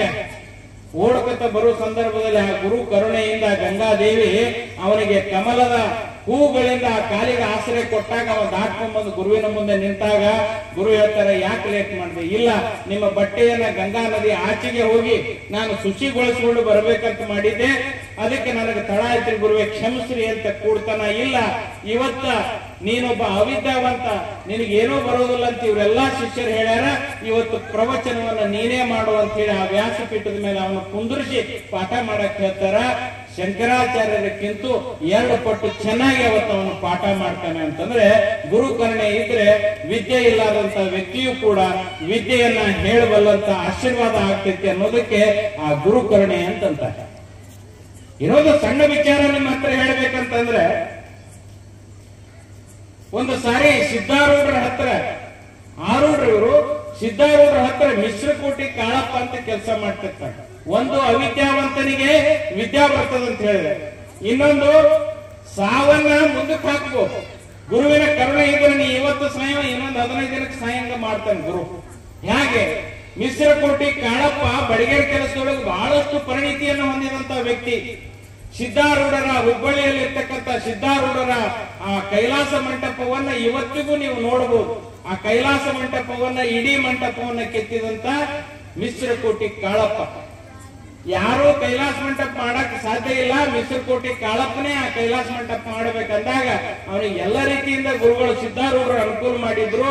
ಗುರು ಕರುಣೆ ನನ್ನ ಮೇಲಾಗೈತಿ, ಅವ್ರು ಹೇಳಿದ ಕೆಲಸ ಮಾಡ್ಬೇಕಂತ ಹೇಳಿ ತನು ಮನವನ್ನ ಅವರ ಪಾದಕ್ಕೆ ಅರ್ಪಿಸಿ ಬಂದಲ್ಲಿ ಸೇವಾ ಮಾಡುವಂತ ಸಂದರ್ಭದಲ್ಲಿ ಕೈಲಾಸ ಮಂಟಪ ಸುಮಾರು 80% ಕೈಲಾಸ ಮಂಟಪವನ್ನ ಕೆತ್ತಿ ಸುಂದರವಾಗಿ ಗೊಳಿಸಿರ್ತಾನೆ. ಒಂದು ದಿನ ರಾತ್ರಿ ಅವರಿಗೆ ದಿವ್ಯ ಜ್ಞಾನದಲ್ಲಿ ಒಂದು ಸೂಚನೆ ಕೊಡ್ತದೆ, ಮಿಶ್ರಕೋಟಿ ಕಾಳಪ್ಪನ ಸಾವು ಸಮೀಪಿಸಿದೆ. ಪಟ್ಟ ಮುಂಜಾನೆ ಹೊರಗೆ ಬರುವುದ್ರಾಗ ಮಿಶ್ರಕೋಟಿ ಕಾಳಪ್ಪನು ಸಿದ್ಧಾರೂಢರ ಎದುರಿಗೆ ಬರ್ತಾನೆ. ಸಿದ್ಧಾರೂಢರ ಎದುರಿಗೆ ಬಂದಾಗ ಸಿದ್ಧಾರೂಢರು ಗುರು ಕರುಣೆಯ ಒಂದು ಆತ್ಮದಿಂದ ಒಂದು ಮಾತನ್ನ ಮಿಶ್ರಕೋಟಿ ಕಾಳಪ್ಪ ಹೇಳ್ತಾರೆ, ಯಾಕೋ ಕಾಳಪ್ಪ ಕೈಲಾಸಾಶ್ರಮ ಇದು ಅರ್ಧಕ್ಕೆ ನಿನ್ರಾಗ ಕಾಣ್ತೈತಲ್ಲ ಅಂತ. ನೀ ಮಾಡಾಕತ್ತದಂತ ಈ ಕೈಲಾಸ ಮಂಟಪ ಅರ್ಧಕ್ಕೆ ನಿನ್ರಾಗ ಕಾಣುತ್ತಲ್ಲೋ ಕಾಳಪ್ಪ ಅಂದಾಗ, ಯಾಕ್ರಿ ಅಪ್ಪ? ಇಲ್ಲ, ನನ್ನ ಟೈಮ್ ಸರಿ ಬಂದಂಗೈತಿ, ನಾ ಅಂತೂ ಎಲ್ಲಾ ಬಿಟ್ಟು ನಿನ್ನ ಸೇವಾ ಮಾಡ್ಬೇಕಂತ ಬಂದೀನಿ, ನೀ ಹೇಳಿದ ಕೆಲಸ ಮಾಡಾಕತ್ತೀನಿ, ಮತ್ತದು ಪೂರಾ ಮುಗಿಲಾರ್ದ ಅರ್ಧ ಮುಗಿಬೇಕನ್ನೋ ನಿನ್ನ ಸಂಕಲ್ಪ ಇದ್ರೆ ನಾ ಏನು ಮಾಡ್ಲಪ್ಪ? ಅಲ್ಲಪ್ಪ, ನಿನ್ನ ಆಯುಷ್ ಇನ್ನೊಂದಿಷ್ಟು ಹೆಚ್ಚು ಮಾಡಿದ್ನಿ ಅಂದ್ರ ಮಾಡೋ ಕೆಲಸ ಹೆಚ್ಚು ಮಾಡೋ ಕೆಲಸ ನಿಂದು, ಕೆಲಸ ಮಾಡೋ ಕೆಲಸ ನಂದು ಅಂತಂತಾನೆ. ಅವಾಗ ಆಯ್ತು ಹೋಗೋ ಮಿಶ್ರಕೋಟಿ, ಇನ್ನೊಂದು 20 ವರ್ಷ ನೀನ್ ಆಯುಷ್ ಹೆಚ್ಚು ಮಾಡೋಣ ಅಂತ ಹೇಳ್ತಾರೆ. ಮುಂದೆ ಇಡೀ ಕೈಲಾಸ ಮಂಟಪವನ್ನ ಪೂರ್ತಿ ಮಾಡಿ ಸಾಯ್ತು. ಗುರು ಕರುಣೆ ಇತ್ತಪ್ಪ ಅಂತಂದ್ರೆ ಸಾವನ್ನು ಮುಂದಕ್ಕೆ ಹಾಕಬಹುದು, ಆಯುಷನ್ನು ಹೆಚ್ಚಿಗೆ ಮಾಡಬಹುದು ಅನ್ನೋದಕ್ಕೊಂದು ಉದಾಹರಣೆ ಏನಪ್ಪಾ ಅಂತಂದ್ರೆ, ಶಿವಭಕ್ತ ಮಾರ್ಕಂಡೇಯನ ಹೆಸರನ್ನ ನೀವೆಲ್ಲರೂ ಕೇಳಿರಿ. ಶಿವಭಕ್ತ ಮಾರ್ಕಂಡೇಯ ಪಡೆದುಕೊಂಡು ಬಂದಂತ ಆಯುಷ್ 16. ಮನೆಯೊಳಗೆ ಸಂಸ್ಕಾರ ಎಷ್ಟು ಚೆನ್ನಾಗಿ ಬೇಕಂತಂದ್ರೆ ಗುರು ಎಷ್ಟು ಇವತ್ತು ಬಹುಮುಖ್ಯವಾಗಿ ನಮ್ಮ ಕಾರಣದಾಕ ಮನೆಯ ಮೊದಲ ಪಾಠಶಾಲೆ, ತಾಯಿಯ ಮೊದಲ ಗುರು ಅಂತಂದ್ರೆ ಇವತ್ತು ಈ ಭೂಮಿ ಮೇಲೆ ಹುಟ್ಟಿದಂತ ಶ್ರೀರಾಮಚಂದ್ರನಿಗೂ ಗುರು ಇದ್ದಾರೆ. ಶ್ರೀರಾಮಚಂದ್ರನಿಗೂ ಗುರು ಬೇಕಾದ, 5 ಜನ ಪಾಂಡವರಿಗೂ ಒಬ್ಬ ಗುರು ಬೇಕಾದ. ಅವರು ಬಿಟ್ಟು ಬಿಡ್ರಿ, ಇತ್ತೀಚೆಗೆ ಹುಟ್ಟಿದಂತ ಸ್ವಾಮಿ ವಿವೇಕಾನಂದ ಪ್ರಕಾಂಡ ಪಂಡಿತ ಮಹಾಪುರುಷ ಆಗಿದ್ದರೂ ಕೂಡ ಅವನಿಗೆ ರಾಮಕೃಷ್ಣ ಪರಮಹಂಸರು ಗುರುವಾಗಿ ಬರಬೇಕಾಯ್ತು. ಅವ್ರನ್ನ ಬಿಟ್ಟು ಬಿಡ್ರಿ, ಇದೇ ಭೂಮಿಯ ಒಳಗೆ, ಇದೇ ಬಸವ ಭೂಮಿ ಒಳಗೆ ನಡೆದಾಡೋ ದೇವರನ್ನಿಸಿಕೊಳ್ಳುವಂತ ಸಿದ್ದೇಶ್ವರ ಶ್ರೀಗಳು ತಾವೇ ಗುರುಗಳಾಗಿ ಈ ಪ್ರಪಂಚಕ್ಕೆ ಗುರುಸ್ಕೋಸಲಿಲ್ಲ. ವೇದಾಂತ ಕೇಸರಿ ಮಲ್ಲಿಕಾರ್ಜುನ ಗುರುಗಳನ್ನ ಗುರುಗಳಾಗಿ ಮಾಡಿಕೊಂಡಾಗ ಅವರು ಬೆಳಕಿಗೆ ಬಂದರು ಅನ್ನೋದನ್ನ ನಾವು ಅರ್ಥ ಮಾಡ್ಕೋಬೇಕಾಗಿದೆ. ಬಾಬಾ ಸಾಹೇಬ್ ಅಂಬೇಡ್ಕರ್ ಅವರು ಇವತ್ತು ಎಷ್ಟೋ ಸಂಕಷ್ಟಗಳನ್ನು ಪಡ್ಕೊಂಡು ಇವತ್ತು ಭಾರತದ ಸಂವಿಧಾನ ನಿರ್ಮಾಣ ಮಾಡಕ್ಕೆ ಬರಬೇಕಾದ್ರೆ ಅವರು ಪಡೆದಂತ PhDಗಳಿರ್ಬೋದು, ಅವರು ಪಡೆದಂತ ವಿದ್ಯೆಗಳಿರ್ಬೋದು ಅಲ್ಲ. ಅವತ್ತು ಅವರು ಪ್ರಾಥಮಿಕ ಶಾಲೆಯಲ್ಲಿ ಓದುವಾಗ ರಾಮ್ಜಿ ಅನ್ನುವಂತ ಶಿಕ್ಷಕರು ಒಂದು ಸಣ್ಣ ಮಾರ್ಗದರ್ಶನ ಮಾಡದಿದ್ರೆ ಇವತ್ತು ಬಾಬಾ ಸಾಹೇಬರು ಸಂವಿಧಾನವನ್ನು ಬರೀತಿದ್ದಿಲ್ಲ. ಗುರು ಅನ್ನುವಂತ ಪದ ಎಷ್ಟು ವಿಶಾಲವಾದ ಅರ್ಥವನ್ನು ಕೊಡ್ತೈತೆ ಅನ್ನೋದು ನಾವು ಅರ್ಥ ಮಾಡ್ಕೋಬೇಕಾಗಿದೆ. ಆಯುಷ್ಯನ ಶಿವಭಕ್ತ ಮಾರ್ಕಂಡೇಯ 16 ವರ್ಷದ ಆಯುಷ್ಯನ ತೆಗೆದುಕೊಂಡು ಬಂದಿರ್ತಾನೆ. ಮನೆಯೊಳಗೆ ಸಂಸ್ಕಾರ ನಮಗೆ ಬೇಕು. ನಾವು ಗುರುವಿನ ಬಗ್ಗೆ ಮಾತಾಡಬಹುದು, ರಾಜ ಮಹಾರಾಜರ ಬಗ್ಗೆ ಮಾತಾಡಬಹುದು, ಪುಣ್ಯ ಪುರುಷರ ಬಗ್ಗೆ 2 ದಿನಗಟ್ಟಲೆ ನಾವು ಮಾತಾಡಬಹುದು. ಆದ್ರೆ ಸಂಸ್ಕಾರ ಅನ್ನೋದು ಎಷ್ಟು ಇಂಪಾರ್ಟೆಂಟ್ ಆಗಿರ್ತದೆ, ಎಷ್ಟು ಮುಖ್ಯವಾಗಿ. ನಾವು 900,000 ವರ್ಷಗಳಿಂದ ಬಬಲಾದಿ ಸದಾಶಿವಪ್ಪನವರ 18ನೇ ಶತಮಾನದವರೆಗೆ, ಇತ್ತೀಚಿನ 19ನೇ ಶತಮಾನದವರೆಗೆ ಬರೇ ಹೇಳುವುದಾಗ, ಎಷ್ಟು ಹೇಳುವುದಾಗ್ಯದ ಅಷ್ಟು ಪಾಪದ ಕೆಲಸ ಹೆಚ್ಚಾಗ್ಯದ. 9-8 ವರ್ಷದ ಮಗುವಿನ ಮೇಲೆ ಅತ್ಯಾಚಾರ ನಡೀತಿದ್ದಂತೆ ಇದಕ್ಕಿಂತ ಕೆಟ್ಟ ಜಗತ್ತು ಎಲ್ಲಿ ಬೇಕು ಹೇಳ್ರಿ. ಎಷ್ಟು ಗುರುವಿನ ಉಪದೇಶವನ್ನ ಕೇಳಬೇಕಾಗಿದೆ, ಎಷ್ಟು ಪುರಾಣ ಪ್ರವಚನಗಳನ್ನ ಕೇಳ್ತಾ ಇದೀವಿ. ಕೇಳಿಯೂ ಕೂಡ ನಾವು ಮಾಡ್ತಾ ಇರೋದು ಏನು ಮಾಡ್ತಾ ಇಲ್ಲ. ಎಷ್ಟು ಆಶೆ, ಎಷ್ಟು ಆಮಿಷ ಇದಕ್ಕಿದೆ ಅಂತ ಶರಣರು ಸ್ಪಷ್ಟವಾಗಿ 3 ಸಾಲಿನಾಗ ಹೇಳ್ತಾರೆ. ಮುಂದೆ ಹಾವಿನ ಹೆಡೆಯ ನೆರಳೊಳಗೆ ಕುಳಿತಂತ ಕಪ್ಪೆ, ಹಾವಿನ ಹೆಡೆಯ ನೆರಳ ಕೆಳಗೆ ಕುಳಿತಂತ ಕಪ್ಪೆ ಮುಂದೆ ಹಾರುವ ನೊಣಕ್ಕೆ ನಾಲಿಗೆ ಚಾಚ. ಎಷ್ಟು ಆಸೆ ಕೆಟ್ಟದ್ದು, ಯಾವಾಗ ಸಾಧ್ಯತೆ ಗೊತ್ತಿಲ್ಲ. ಹಾವಿನ ಹೆಡೆ ನೆರಳ ಕೂತದ್ದು ಮುಂದೆ ಹಾರ ನೊಣ ತಿನ್ಬೇಕನ್ನುವಂತ ಕೆಲಸ ನಮ್ಮದಾಗಿದೆ. ಸಂಸ್ಕಾರ ಹೆಂಗಿರಬೇಕು, ಗುರುವಿನ ಹತ್ರ ನಡೆದುಕೊಳ್ಳುವಂತ ವಿಚಾರಗಳನ್ನು ನಾವು ತಂದೆ ತಾಯಿ ಆದವರು ಮಕ್ಕಳಿಗೆ ತುಂಬಬೇಕು. ಒಂದು ಉದಾಹರಣೆ ಹೇಳ್ತೀನಿ ನಿಮ್ಗೆ. ಇಲ್ಲಿ ಶಿವಭಕ್ತ ಮಾರ್ಕಂಡಯ್ಯನ ಆಯುಷನ್ನು ಕೂಡ ಹೆಚ್ಚು ಮಾಡುವಂತ ಶಕ್ತಿ ಗುರುವಿಗೆ ಐತೆ ಅನ್ನುವಂತ ಹೇಳುವ ಗತಿಗೆ ಬರ್ತೀನಿ ನಾನು. ಸಂಸ್ಕಾರ ಎಷ್ಟು ಕೆಲಸ ಮಾಡ್ತೈತಿ. ಸಣ್ಣ ಮಕ್ಕಳದ ಏನೂ ತಿಳಿದಿಲ್ಲ ಅಂತಿರ್ನೆ. ಹೊಟ್ಟೆಯಿಂದ 9 ತಿಂಗಳ ಗರ್ಭದಲ್ಲಿದ್ದು ಭೂಮಿಗೆ ಬಿದ್ದ ಮೇಲೆ ಅದಕ್ಕೆ ಸಂಸ್ಕಾರ ಪ್ರಾರಂಭ ಆಗ್ತದೆ. ನಾವು ತಿಳಿತೀವಿ, ಮಕ್ಕಳು ತಿಳಿದಿಲ್ಲ, ಏನೂ ಇಲ್ಲ, ಅವಕ್ಕ ಏನೂ ತಿಳಿಯಂಗಿಲ್ಲ. ಅವು ಹಾಲುಗಳಿಲ್ಲದ ಹಸುಳೆಗಳು ಅಂತ ಹೇಳ್ತೀವಿ. ಅರ್ಥ ಮಾಡ್ಕೊಳ್ರಿ, ತಂದೆ ತಾಯಿಯ ಸಂಸ್ಕಾರವನ್ನ ಮಗು ಹುಟ್ಟುತ್ತಲೇ ತೆಗೆದುಕೊಂಡು ಬರ್ತದೆ. ಒಂದು ಸಂದರ್ಭದಲ್ಲಿ ಇಬ್ರು ಗಂಡ ಹೆಂಡತಿ ತುಂಬು ಬಸರಿ, ಇನ್ನೇನ ಇವತ್ತ ನಾಳೆ ಹೆರಿಗೆ ಆಗ್ತೈತೆ ಅನ್ನೋ ಸಂದರ್ಭದಾಗ ಮನೆಯೊಳಗೆ ಹೆರಿಗೆ ಮಾಡಿಸಬೇಕನ್ನುವಂತ ಗಂಡನ ವಿಚಾರ, ಹಿರಿಯರ ವಿಚಾರ ಏನಾಗ್ತದೆ, ಅವತ್ತಾಕಿ ಪ್ರಸವ ವೇದನೆಯನ್ನ, ಆ ಹಡಿಯುವ ಬೇನೆಯನ್ನ ಸಂಕಷ್ಟದಿಂದ ತಗೊಂಡಾಗ ಇಲ್ಲಿ ಹೆರಿಗೆ ಆಗೋದಿಲ್ಲ, ಆಸ್ಪತ್ರೆಗೆ ತೆಗೆದುಕೊಂಡು ಹೋಗೋಣ ಅಂತೇಳಿ ಆ ಹೆಣ್ಮಗಳನ್ನ ಆಸ್ಪತ್ರೆಗೆ ಕರ್ಕೊಂಡು ಹೋಗ್ತಾರ. ಆಸ್ಪತ್ರೆಯಲ್ಲಿ ಹೆರಿಗೆ ಆಗ್ತದೆ. ಹೆರಿಗೆ ಆದ್ಮೇಲೆ ಆಸ್ಪತ್ರೆಗೆ ಇರ್ತಕ್ಕಂತ ಸುತ್ತಮುತ್ತ ಇರ್ತಕ್ಕಂಥವ್ರು ಎಲ್ಲರೂ ಗಾಬರಾಗ್ತಾರೆ. ಏನು ನಿಮ್ಮಂತ ಬಡವರು ಹೊಟ್ಟೆಗೆ ಎಂತ ಬಂಗಾರದಂತ ಮಗ ಹುಟ್ಟೆತ್ತಿದ್ದು, ನೋಡಾಕ 2 ಕಣ್ಣು ಸಾಲೋಲು, ಎಷ್ಟು ಸುಂದರವಾದ ಮಗುವನ್ನು ನೀವು ಹೆತ್ತೀರಿ ಅಂತ ಪ್ರಶಂಸೆ ಮಾಡುವಾಗ ಹುಟ್ಟಿದಂತ ಮಗು ಎಲ್ಲಾ ರೀತಿಯಿಂದ ಆಟ ಆಡೋದ್ರು ಕೂಡ ಆ ಕೈಯನ್ನ ಹಿಂಗ ಮುಷ್ಟಿ ಬಿಗಿ ಹಿಡಿದು ಆಟ ಆಡ್ತೈತಿ. 2 ದಿನ ಹೋಯ್ತು, 3 ದಿನ ಹೋಯ್ತು, ಕೈ ಬಿಡ್ಲಿಲ್ಲ. ಚಿಂತೆ ಆಯ್ತು. ಕೈನ ಬಿಟ್ಟು ಆಡೋದು ಕೂಸು ಏನ್ ಮಾಡೋದಂತ ಸಂಕಷ್ಟ ಆದಾಗ ಡಾಕ್ಟರ್ ಅದರ ಮೇಲೆ ಪರೀಕ್ಷೆ ಮಾಡ್ತಾರ.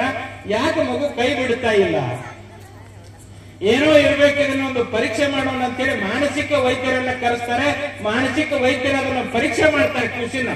ನೋಡ್ರಿ ಯಾಕೆ ಹೇಳಕತ್ತೀನಿ ಅಂದ್ರ, ಮೊದಲ ತಂದೆ ತಾಯಿ ಮನೆಯಿಂದ ಗುರು ಅನ್ನೋ ಪದ ಅರ್ಥ ಆಗ್ತೈತೆ, ಅಲ್ಲಿ ತನ ಅರ್ಥ ಆಗೋದಿಲ್ಲ. ಆ ಕೂಸು ಬಿಗಿ ಹಿಡಿದ ಕೈಯನ್ನ ಮಾನಸಿಕ ವೈದ್ಯ ಚಿಕಿತ್ಸೆ ಮಾಡಿ ಅದನ್ನ ನೋಡಿ ಪರೀಕ್ಷೆ ಮಾಡಿ ಒಂದು ನಿರ್ಧಾರ ತಗೋತಾನೆ. ಆ ಇಬ್ರು ಗಂಡ ಹೆಂಡತಿ ಹತ್ರ ಬಂದ್ ಹೇಳ್ತಾನೆ, ನೋಡು ನಿಮ್ಮ ಮಗು ಕೈ ಬಿಗಿ ಹಿಡಿದ ಹಿಂಗೆ ಇನ್ನೊಂದ್ ಸ್ವಲ್ಪ ಹಿಡಿದ್ರೆ ಮಂಡಗೈ ಕೂಸಾಕೈತಿ, ಅದಕ್ಕೆ ನಾನು ಅದನ್ನ ಪರೀಕ್ಷೆ ಮಾಡಿ ಒಂದು ಅರ್ಥಕ್ಕೆ ಬಂದೀನಿ. ನಿಮ್ಮ ಗಂಡ ಹೆಂಡತಿ ಇಬ್ಬರಿಗೂ ಒಂದು ಪ್ರಶ್ನೆ ಕೇಳ್ತೀನಿ, ನಿಜವಾದ ಉತ್ತರ ಹೇಳಿದ್ರೆ ಅದನ್ನ ಕೈ ಬಿಡಿಸ್ತೀನಿ, ಇಲ್ಲಿಗೆ ಇಲ್ಲ ಅಂದಾಗ ಕೇಳ್ರಿಯಪ್ಪ ಅಂತಾರ. ಮಗನ ಸಂಕಟ, ಖುಷಿನ ಸಂಕಟ ತಾಯಿ ತಂದಿಗೆ ಕೇಳ್ರಿ ಅಂದಾಗ, ನೋಡ್ರಿ ನೀವು ನಿಜವಾಗಿ ಹೊಟ್ಟೆ ಉಪಜೀವನಕ್ಕೆ ಏನ್ ಕೆಲಸ ಮಾಡ್ತೀರಿ ಹೇಳ್ರಿ.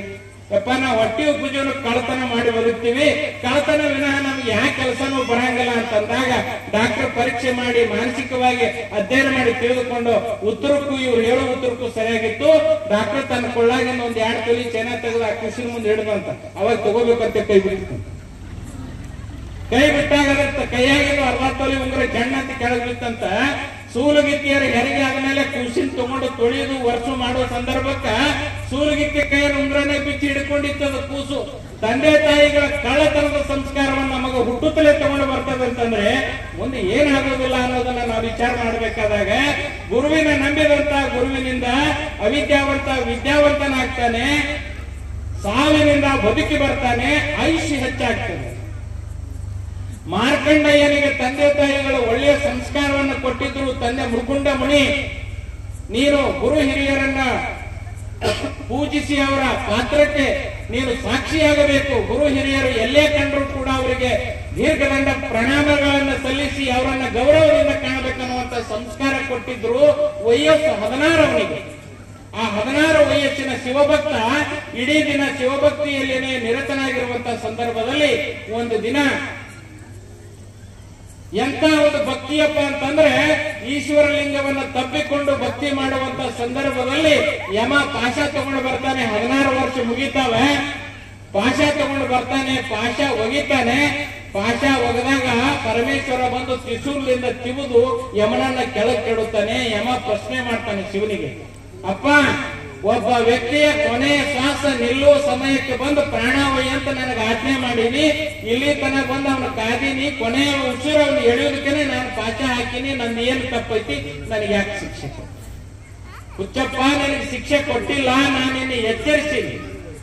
ಶಿವಭಕ್ತ ಮಾರ್ಕಂಡಯ್ಯ ಗುರುಗಳ ಪೂಜೆಯನ್ನು ಹೇಗೆ ಮಾಡ್ತಿದ್ದ ಅಂತಂದ್ರೆ, ಒಂದು ದಿನ ಸುಮಾರು 1 ಕಿಲೋಮೀಟರ್ ದೂರದಲ್ಲಿ ಸಪ್ತ ಋಷಿಗಳು ಬರ್ತಾ ಇದ್ರು. ಆ ಸಪ್ತ ಋಷಿಗಳನ್ನ ನೋಡಿದಂತ ಮಾರ್ಕಂಡಯ್ಯನ ಹೃದಯದಲ್ಲಿ ಏನು ಹುಟ್ಟುತ್ತಪ್ಪ ಅಂದ್ರೆ, ಆ ಸಪ್ತ ಋಷಿಗಳಿಗೆ ನಮಸ್ಕರಿಸಿ ನಾನು ಪುಣ್ಯಾತ್ಮನಾಗಬೇಕನ್ನುವಂತ ಆಸೆ ಅವನಲ್ಲಿ ಹುಟ್ಟಿದಾಗ, ಹೋಗುವಂತ ದಾರಿ ಕಲ್ಲು ಮುಳ್ಳುಗಳಿಂದ ಕೂಡಿತ್ತು. ಅವನ್ನ ಯಾವನ್ನೂ ಲೆಕ್ಕಿಸದಿದ್ದೆ ಸಪ್ತ ಋಷಿಗಳ ಹತ್ರ ನಾನು ಹೋಗ್ಬೇಕಂತ ಹೇಳಿ ಓಡಿ ಕಲ್ಲು ಮುಳ್ಳುಗಳನ್ನ ತುಳ್ಕೋತ ಆ ಮುಳ್ಳುಗಳು ಕಾಲಲ್ಲಿ ನೆಟ್ಟು ರಕ್ತ ಸುರಿತಾ ಇರುವಂತ ಸಂದರ್ಭದಲ್ಲೂ ಕೂಡ ಹೋಗುವುದನ್ನ ಸಪ್ತ ಋಷಿಗಳು ಒಂದು ಸಾರಿ ನೋಡ್ತಾರೆ. ಯಾವುದೋ ಒಬ್ಬ ಬಾಲಕ ನಮ್ಮ ಹತ್ರ ಬರ್ತಾ ಇದ್ದಾನೆ, ನಮ್ಮ ದರ್ಶನಕ್ಕೆ ಬರ್ತಾ ಇದ್ದಾನೆ ಕಾಣಿಸ್ತದೆ, ನಾವು ಅವಸರ ಮಾಡುವುದು ಬೇಡ, ಸಾವಕಾಶ ಹೋಗೋಣ ಅಂತ ಹೋಗುವಾಗ ಕಾಲಲ್ಲಿ ರಕ್ತ ಧಾರಾಕಾರವಾಗಿ ಹರಿತಿತ್ತು. ಆ ಪರಿವೆ ಇರಲಿಲ್ಲ. ಗುರುವಿನ ದರ್ಶನ ಒಂದೇ ನನಗೆ ಬೇಕಂತ ಹೋದಾಗ ಸಪ್ತ ಋಷಿಗಳ ಹತ್ರ ಹೋಗಿ ನಿಲ್ತಾನೆ. ಯಾರಪ್ಪ ನೀನು, ಯಾಕೆ ಬಂದಿ? ನಾನು ಮಾರ್ಕಂಡಯ್ಯ ಅಂತ ನನ್ನ ಹೆಸರು, ನನಗೆ ನಿಮ್ಮ ದರ್ಶನ ಪಡಿಬೇಕನ್ನುವಂತ ಆಸೆ ಆಯ್ತು, ಬಂದಿದ್ದೀನಿ ಅಂತ ಹೇಳಿ ದಂಡವತ್ ಪ್ರಣಾಮ, ದೀರ್ಘದಂಡ ಪ್ರಣಾಮಗಳನ್ನು ಹಾಕಿದಾಗ ಸಪ್ತ ಋಷಿಗಳು ಆಶೀರ್ವಾದ ಮಾಡ್ತಾರೆ. 100 ವರ್ಷ ಬದುಕಿ ಬಾಳು ಅಂತ ಹೇಳಿ ಆಶೀರ್ವಾದ ಮಾಡ್ತಾರೆ. 100 ವರ್ಷ ಬದುಕಿ ಬಾಳು ಅಂತ 7 ಜನ ಸಪ್ತ ಋಷಿಗಳ ಆಶೀರ್ವಾದ ಮಾಡ್ತಾರೆ. ಹಂಗ ನಾ ಕೊಟ್ಟಂತ 16 ವರ್ಷಕ್ಕೆ ನೀ ಪಾಠ ಹಾಕಿದ ಹುಚ್ಚ, ಇಲ್ಲಿಗೆ ನಂದು ಮುಗೀತು. ಇನ್ನ ಸಪ್ತ ಋಷಿಗಳು ಕೊಟ್ಟಂತ 100 ವರ್ಷ ಮಾರ್ಕಂಡೇಯ ಐತಿ, ಅದಕ್ಕೆ ಮಗಳ ಒಯ್ದಪ್ಪ ಅಂತಂದ್ರೆ ಅಪಚಾರಕ್ಕೆ ಈಡಾಗ್ತೀವಿ ಅನ್ನೋದಕ್ಕ ಆ ಗುರುವಿನ ಆಜ್ಞೆನ ನಾವು ಪಾಲಿಸಬೇಕು. ಆ ಗುರುಗಳು ಕೊಟ್ಟಂತ 100 ವರ್ಷ ಮತ್ತೆ ಮಾರ್ಕಂಡೇಯ ಬದುಕಬೇಕಾಗೈತಿ, ನಿನ್ನ ಪಾಠ ಹಾಕೋ ಅವಶ್ಯಕತೆ ಇಲ್ಲ ಅಂತಂದಾಗ ಸಾಯುವಂತ ವ್ಯಕ್ತಿಯ ಸಾವನ್ನು ತಪ್ಪಿಸಿದವರು ಯಾರು? ಗುರುಗಳು. ಮತ್ತು ಒಂದು ಮಾತು ಹೇಳ್ತೀನಿ ನಾನು, ಬಬಲಾದಿ ವಿಚಾರದಾಗ ಯಾವುದಕ್ಕೂ ಹೆಚ್ಚಿಗೆ ಹೇಳ್ತಾರೆ ಅಲ್ಲಮ ಪ್ರಭುಗಳು. ಭೂಮಿ ನಿನ್ನದಲ್ಲ, ಹೇಮ ನಿನ್ನದಲ್ಲ, ಕಾಮಿನಿ ನಿನ್ನವಳಲ್ಲ, ಇವು ಜಗಕ್ಕಿಕ್ಕಿದ ವಿಧಿ. ನಿನ್ನ ಒಡವೆ ಎಂಬುದು ಜ್ಞಾನ ರತ್ನ, ಇಂತಪ್ಪ ಒಡವೆಯನ್ನು ತಡವರಿಸಿದೆ ಅಲಂಕರಿಸಿದೆ, ಯಾವುದೊಡೆ ನಿನಗಿಂತ ಸಿರಿವಂತರಿಲ್ಲ ಗುಹೇಶ್ವರ ಲಿಂಗಕ್ಕೆ. ಅವತ್ತು ಹಳೆ ಕಥೆಗಳನ್ನು ಬಿಟ್ಟು ಬಿಡೋಣ. ಇವತ್ತಿಗೂ ಗುರು ವಾಕ್ಯ, ಗುರು ಕರುಣೆ ನಡೀತೈತೆ ಅನ್ನೋದಕ್ಕೆ ಇವತ್ತೇನಿಲ್ಲಿ ಇಷ್ಟು ವಿಶಾಲವಾಗಿ ಹರಡಿದೆಯಲ್ಲ ಇದು ಕಥಕನಹಳ್ಳಿ ಒಳಗ, ಇದು ಒಂದು ಸಾಕ್ಷಿ. ಅವು ಬಿಟ್ಟು ಬಿಡ್ರಿ, ನಂದೇ ಹೇಳ್ತೀನಿ. ಅಥಣಿ ಶಿವಯೋಗಿಗಳ ಚಲನಚಿತ್ರವನ್ನ ಮಾಡುವಂತ ಸಂದರ್ಭ ನಾನು. ಅಥಣಿ ಶಿವಯೋಗಿಗಳು ಎಂತವ್ರು ಅಂತಂದ್ರೆ, ಒಬ್ಬ ಭಕ್ತನ ಮನೆಗೆ ಬೆಳೆಸಿ ತಿನ್ನಕ್ ಹೋಗುವಂತ ಸಂದರ್ಭ ಅಥಣಿ ಶಿವಯೋಗಿಗಳು. ಆ ಭಾಗದಾಗ ಅಥಣಿ ಶಿವಯೋಗಿಗಳು, ಬೀಳೂರು ಬಸವಾರ್ಯರು, ಬಿದಿರಿ ಶಿವಕುಮಾರ ಸ್ವಾಮಿಗಳು, ಈ 3 ಜನರನ್ನ ಏನಂತ ಕರಿತಾ ಇದ್ರು? ಹಠಯೋಗಿ, ಶಿವಯೋಗಿ, ರಾಜಯೋಗಿ ಅಂತ ಕರಿತಾ ಇದ್ದಾರೆ. ಬೀಳೂರು ಬಸವಾರ್ಯರನ್ನ ರಾಜಯೋಗಿ, ಅಥಣಿ ಶಿವಯೋಗಿಗಳನ್ನ ಶಿವಯೋಗಿ, ಬಿದಿರಿ ಶಿವಕುಮಾರ ಸ್ವಾಮಿಗಳನ್ನ ಹಠಯೋಗಿ ಅಂತ ಕರಿತಾ ಇದ್ದಾರೆ. ಇವರು 3 ಪರೀಕ್ಷೆ ಮಾಡಾಕ ಒಬ್ಬ ಶಿಷ್ಯ ನಿಲ್ತಾನೆ. ತನ್ನ ಹೊಲಕ್ಕೆ ಬೆಳೆಸಿ ತಿನ್ನಕ್ ಕರೆಸ್ತಾನೆ, ಬೆಳೆಸಿ ಮಾಡಿಕೊಡ್ತಾನೆ. ಬೆಳೆಸಿ ತಿನ್ನುವಂತ ಸಂದರ್ಭದಲ್ಲಿ ಈ ಗುರುಗಳು ನಾಡಿಗೆ ಗುರುಗಳಾಗಿ ಬದುಕಕತ್ತಾರೆ, ಇವ್ರನ್ಯಾಕೆ ನಾವೊಮ್ಮೆ ಪರೀಕ್ಷೆ ಮಾಡಬಾರ್ದು ಅಂತ ಹೇಳಿ ಪರೀಕ್ಷೆ ಮಾಡ್ತಾನೆ. ಫಸ್ಟ್ಗೆ ಅಥಣಿ ಶಿವಗಳ ಹತ್ರ ಬರ್ತಾನೆ. ಅಪ್ಪರ ನನ್ನ ಮನ್ಯಾಗ ಒಂದು ಆಕಳ ಯಾಕಾಗೈತಿ, ಏನ್ ಮರಿ ಹಾಕ್ತೈತಿ? ಅದು ಹೆಣಗರ ಹಾಕ್ತೈತಿ, ಹೋಗ್ರಪ್ಪ. ನಂತರ ರಾಜಯೋಗಿ ಬೀಳೂರು ಬಸವಾರ್ಯರ ಹತ್ರ ಬಂದು ಮತ್ತೆ ಅದೇ ಪ್ರಶ್ನೆ ಕೇಳ್ತಾನೆ. ಅಪ್ಪರ ನನ್ನ ಮನ್ಯಾಗ ಆಕಳ ಯಾಕಾಗೈತಿ, ಏನ್ ಮರಿ ಹಾಕ್ತೈತ್ರಿ? ಅದು ಹೋರಿಗರ ಹಾಕ್ತೈತಿ, ಹೋಗ್ರಪ್ಪ. ಮುಂದೆ ಹಠಯೋಗಿ ಬಿದಿರಿ ಶಿವಕುಮಾರ್ ಹತ್ರ ಬಂದಾಗ, ಅಪ್ಪರ ನಮ್ಮ ಮನ್ಯಾಗ ಆಕಳ ಯಾಕಾಗೈತಿ, ಏನು ಮರಿ ಹಾಕ್ತಾರೆ? ಅವ್ರಿಬ್ರು ಹೇಳಾರಲ್ಲ ಹಂಗ ಹಾಕೈತಿ ಹೋಗಂತ ಅಂದಾಗ, ಮುಂದೆ 1 ವಾರ ಬಿಟ್ಟು ಒಂದು ಹೆಣಗರ ಒಂದು ಹೋರಿಗರ ಈತಿತ್ತಲ್ಲ ಆಕಳ, ಇದು ಗುರುವಾಕ್ಯ ಅಲ್ಲದೆ ಮತ್ತೇನು ಅನ್ನೋದನ್ನ ನಾವು ಅರ್ಥ ಮಾಡ್ಕೋಬೇಕು. ಬಹಳಷ್ಟು ಸಂದರ್ಭದಲ್ಲಿ ನಂದು ಹೇಳಿದೆ ನಾನು, ಸಿನಿಮಾ ಶೂಟಿಂಗ್ ನಡೆಸಿದೀವಿ. ಸಿನಿಮಾ ಶೂಟಿಂಗ್ ಮುಂಜಾನೆಯಿಂದ ಸಂಜೆ ತನ ಮಾಡಿದ ಮೇಲೆ ಸಂಜೆಗೆ ಅವ್ರು ಎಷ್ಟು ಕೆಲಸ ಮಾಡ್ತಾರೆ ಅಷ್ಟಿಗೂ ಪಗಾರ ಕೊಡ್ಬೇಕು. ಒಂದು ದಿನ ನನ್ನ ಚೆಕ್ ಕಲೆಕ್ಷನ್ ಆಗಿದ್ದಿಲ್ಲ. ಅದಕ್ಕೆ ಆ ಮಠದ ಸ್ವಾಮಿಗಳಿಗೆ ಹೇಳಿದೆ, ಹೆಂಗೋ 1 ತಿಂಗಳು ನಿಮ್ ಮಠದಾಗ ಇರ್ತೀವ್ರಿ, ಶೂಟಿಂಗ್ ಮಾಡಾಕತ್ತೀವಿ ಅಥಣಿ ಶಿವಗಳ ಸಿನಿಮಾನ, ಅದಕ್ಕೆ ಇವತ್ತು ಅವ್ರಿಗೆ ಪೇಮೆಂಟ್ ಮಾಡ್ಬೇಕಾಗೈತಿ, 10,000 ರೂಪಾಯಿ ಬೇಕಾಗ್ಯಾವ ನನಗ, ನಾನು ಚೆಕ್ ಕಲೆಕ್ಷನ್ ಹಾಕಿನಿ, ನಿಮ್ಗೆ ನಾಳೆ ತೆಗೆದು ಕೊಡ್ತೀನಿ. ಅವ್ರು ಮೊದಲು ಖುಷಿಯಿಂದ ನಮ್ಮ ಮಠದಾಗ ಅದಿರಲ್ಲ ತಗೋಂತೇಳಿ 10,000 ರೂಪಾಯಿ ಕೊಟ್ರು. ಹಿಂದಾಗಡೆ ಚುಚ್ಚೋರು ಇರ್ತಾರಲ್ಲ, ಸಿನಿಮಾದವ್ರು ಇವ್ ರೊಕ್ಕ ಕೊಟ್ರು ಹೊಳೆ ಹೆಂಗ್ ಬರ್ತಾವ್ರು, ಯಾವ್ದಾರು ಯಾಕೆ ಕೊಟ್ಟಿರು ರೊಕ್ಕ ಅನ್ನ ಗಂಟು ಬಿದ್ದಿರೋರು ಒಂದು ತಾಸನೆ, ಏನಾರ ಮಾಡಪ್ಪ ಸಿನಿಮಾ, ನಾನು 10,000 ರೂಪಾಯಿ ನಾನು ಕೊಡ್ಬೇಕು. ಸಿನಿಮಾ ಮುಗಿಸಿ 10 ನಿಮಿಷ ಆಗಿತ್ತು, ಮುಂಜಾನೆ ಶೂಟಿಂಗ್ ನಡೆಸಬೇಕಾಗಿತ್ತು. ನಾನು ಅವ್ರಿಗೆ ಹೆಂಗೋ ಹೇಳ್ಕೊಂಡೆ, ಅವ್ರಿಗೆ ರೊಕ್ಕ ಕೊಟ್ಟಿದ್ದೆ. ಮುಂಜಾನೆ 7 ಗಂಟೆಗೆ ಶೂಟಿಂಗ್ ಸ್ಟಾರ್ಟ್ ಇತ್ತು. ಫಸ್ಟ್ ಅಥಣಿ ಶಿವಗಳ ಗದ್ದಿಗೆ ಹೋಗಿ ನಮಸ್ಕಾರ ಮಾಡಿ, ನಾನಂತೂ ನೀನ್ ಸಿನಿಮಾ ಮುಗಿತನ ಪಾದರಕ್ಷೆಗಳನ್ನು ಹಾಕೊಳ್ಳುದಿಲ್ಲ ಅಂತ ಹೇಳಿ ನಿರ್ಧಾರ ಮಾಡಿ, ಬರಿಗಾಲಲ್ಲೇ ಈ ಬಿಸಿಲಾಗಿ ಸಿನಿಮಾ ಶೂಟಿಂಗ್ ಮಾಡಾಕತ್ತೀನಿ ಗುರುವೇ, ನಂದು ಏನ್ ತಪ್ಪೈತಿ ನಿನಗೆ ಬಿಟ್ಟದಂತ ಹೇಳಿದೆ. ಬಂದು ಕ್ಯಾಮ್ರಾ ಚಾಲು ಮಾಡಿ ಶೂಟಿಂಗ್ ನಿಂತೆ.